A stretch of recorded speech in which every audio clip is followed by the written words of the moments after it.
E se eu te dissesse que o Deus único, absoluto e inefável que as religiões monoteístas de hoje adoram começou como um Deus pagão, associado a tempestades, guerra e fertilidade, e que ele pode ter tido uma consorte divina esquecida pela história, e não só esquecida, como em grande medida apagada?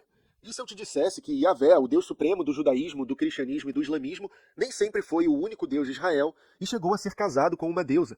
Inscrições antigas, textos apagados e descobertas arqueológicas revelam essa história, que nos deixa perplexos, tendo em vista que essa divindade é adorada até hoje por bilhões de pessoas, e diferentes interpretações sobre ela já fizeram tantas outras sangrar ao longo das inúmeras guerras religiosas da história. Durante a sua vida, você ouviu que Deus é o único, transcendente, criador do universo. Não faz sentido que ele tenha tido uma esposa, mas há evidências históricas e arqueológicas que sugerem exatamente isso. Olá, amigos do Logos Apologética, tudo bem? Aqui é o Emerson e neste vídeo nós vamos aí refutar, o vídeo do Matheus Benites. De novo, Deus tinha uma esposa, certo, pessoal? Mais um vídeo aqui do nosso palpiteiro de YouTube, certo? Que fica reciclando alegações já respondidas. Sim, porque eu já tenho muitos vídeos aqui no canal e no blog com informações acadêmicas refutando e respondendo essa alegação. Mas como esse pessoal gosta de ludibriar pessoas aí que não tem muita informação e ficam sempre trazendo essas questões pseudágeis, trazendo dúvidas sobre a Bíblia, questionamento assim nesse sentido, que tentam trazer essas alegações já respondidas. Certo, pessoal? Então, desde já, peço para que você inscreva-se no meu canal e já curta o vídeo aí, tá bom, pessoal? Então vamos ver. Esse pessoal sempre traz esses títulos bombásticos, para ludibriar aí os incautos, certo, pessoal? Então, vamos aí. O vídeo sugere que Yahvé foi inicialmente concebido como uma divindade politeísta, semelhante a Baal ou outros deuses da fertilidade e da guerra. Essa afirmação carece de suporte conclusivo nas evidências textuais e arqueológicas. A Bíblia hebraica apresenta Yahvé como o criador único do universo desde o início, Gênesis 1:1. Embora seja verdade que Yahvé é descrito em termos antropomórficos em algumas passagens, como Senhor dos Exércitos ou Deus das Tempestades, isso não implica que ele fosse originalmente um Deus politeísta. Estas descrições funcionam como metáforas para expressar atributos divinos em termos compreensíveis ao contexto cultural da época. O Shema Israel, que é Ouve Israel, Yahvé é o nosso Deus, Yahvé é um só, Deuteronômio 6:4, é uma declaração explícita de monoteísmo que remonta ao período pré-exílio babilônico. Isso contradiz a ideia de que o monoteísmo foi uma invenção posterior. As inscrições mais antigas encontradas, como a Estela de Mesa, no século IX a.C., mencionam Yahvé como Deus exclusivo de Israel, sem associação com outras divindades. Isso demonstra que o monoteísmo já estava sendo consolidado antes do exílio babilônico. Agora vejam só esse vídeo do Michael Jones, do Sparring Philosophy, respondendo aqui a uma teia, não sei aqui, sobre essa alegação aí. A ideia de que Yahweh tinha uma esposa, Asherah, remonta à antiga religião cananeia, sim, é verdade. Inscriptions do século VIII a.C. encontradas em Israel mencionam Yahweh e sua Asherah, implicando que há uma parceria divina. Sim, mas isso não significa que a ideia bíblica de Deus, de que ele era um criador único sem parceiro, não fosse uma crença concorrente. Se a narrativa bíblica for verdadeira, devemos esperar inscrições assim, já que autores bíblicos afirmavam que israelitas adoravam outros deuses com o Senhor. Os autores bíblicos simplesmente interpretaram essas outras visões como pecaminosas e rebeldes. Podemos comparar isso ao século II de Cristo, quando vários grupos gnósticos surgiram e tinham diferentes visões sobre quem era Jesus Cristo. A existência de diferentes ideias teológicas sobre Jesus não implica que a posição ortodoxa não existia ou surgiu depois. Da mesma forma, os cristãos podem aceitar que na antiga Israel Deus tinha uma esposa sem ameaçar a posição bíblica. O cristianismo tem raízes politeístas. Novamente, isso não é um fato, mas uma reconstrução acadêmica do que poderia ter acontecido. Citaria evidências contrárias. Mas a doutrinação não lhes permitirá ver isso. Dizer que cristãos não acreditam como você por causa da doutrinação é uma maneira fácil de desconsiderar argumentos de oponentes ideológicos. Jesus supostamente é um filho de Deus. No entanto, agora eles o elevam à autoridade acima de Yahweh. Não, nós não fazemos, porque afirmamos a doutrina da Trindade. Jesus também é Deus. Eles são 3 em 1. Então quem são eles para criticar alguém em seu nome ou desprezar a adoração de Azerá quando eles mesmos fazem exatamente o mesmo? A doutrina da Trindade não é a mesma coisa que dizer que Deus tem uma esposa, porque isso seria adorar 2 deuses, e nós adoramos apenas um que são 3 pessoas. A razão pela qual rejeitamos a adoração a Aserá é porque isso vai contra a teologia bíblica.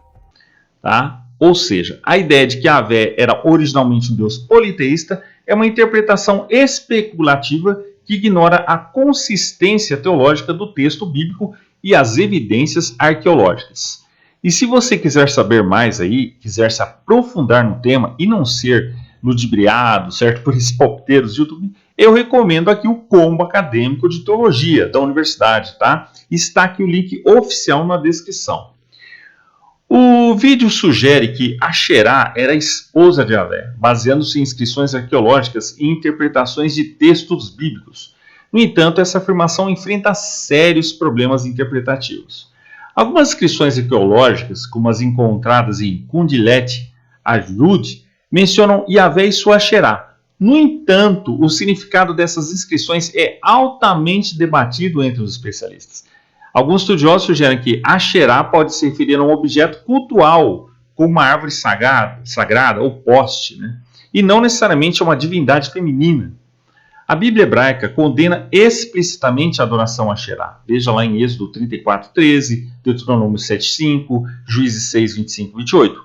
Essas passagens indicam que Asherá era vista como uma divindade estrangeira, não como uma consorte de Yahvé. A presença de práticas religiosas sincréticas em Israel durante certos períodos, como a adoração a Baal e Asherá, não implica que essas práticas fossem legítimas dentro do judaísmo. Pelo contrário, elas eram vistas como apostasia e motivo de juízo divino. Veja lá em 1 Reis 18, 16, 40. As evidências não sustentam a ideia de que Asherá era consorte de Yahvé. A maioria dos especialistas concorda que qualquer menção a Asherá no contexto israelita reflete influências externas e não uma prática ortodoxa. Em Êxodo 6, 2 ao 3, Deus afirma a Moisés: Eu sou Jeová, apareci a Abraão, Isaque e Jacó como Deus Todo-Poderoso, mas pelo meu nome, Jeová ou Yahvé, não lhes fui conhecido. No entanto, o nome Jeová ou Yahvé aparece repetidamente no livro de Gênesis, usado pelos patriarcas em suas conversas e até mesmo em nomes compostos, como Jeová Jiré, Gênesis 22:14. Como explicar isso? A expressão conhecer o nome de Jeová frequentemente significa mais do que simplesmente saber o nome. Em hebraico, o verbo yada, que é conhecer, implica uma experiência pessoal e prática com Deus, e não apenas um reconhecimento superficial. Por exemplo, em 1 Samuel 3,7, Samuel já servia a Deus, mas ainda não conhecia Jeová, porque não havia recebido revelações diretas.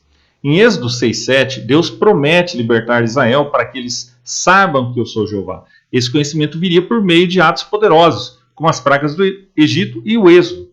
Portanto, quando Deus diz que os patriarcas não conheciam pelo nome Jeová, ele não está renegando que eles sabiam da existência desse nome.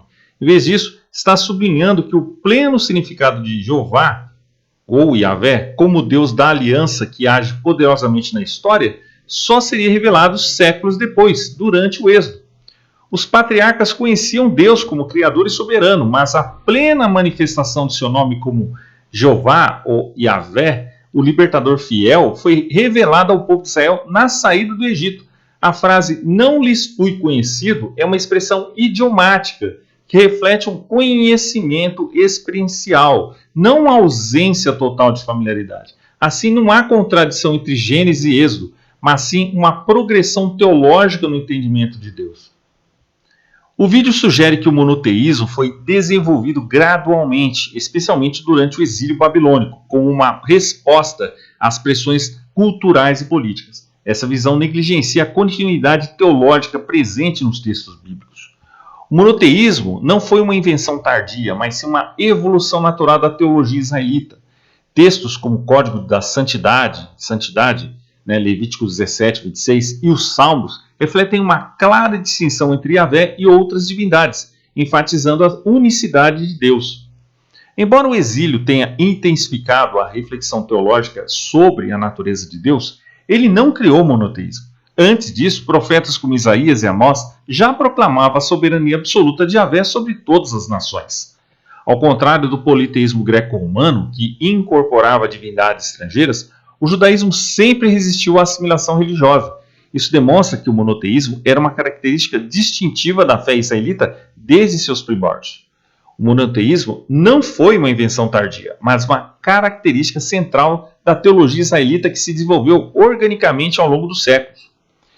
O Matheus Benites sugere que Yahvé pode ter sido originalmente o deus árabe, né, mais uma das alegações dele, né, baseando-se em passagens como Juízes 5, 4, 5. Essa interpretação é problemática por vários motivos. Primeiro, a região do Edom, mencionada em Juízes 5, 4, 5, não era predominantemente árabe, mas habitada por povos semitas relacionados aos israelitas. As evidências linguísticas e culturais apontam para uma origem semítica comum entre os israelitas e seus vizinhos. Não há suporte para a ideia de que Yahvé tenha sido importado diretamente da Arábia. O culto a Yahvé estava profundamente enraizado na cultura israelita desde o período patriarcal, conforme evidenciado por textos como Gênesis 12, 1 ao 3. A ideia de que Yahvé era originalmente um deus árabe é uma especulação infundada que ignora o contexto cultural e histórico da região. Os nomes que damos a Deus são sempre tirados de línguas humanas em desenvolvimento natural. Quando os autores inspirados da Sagrada Escritura usaram nomes para Deus, eles fizeram o mesmo.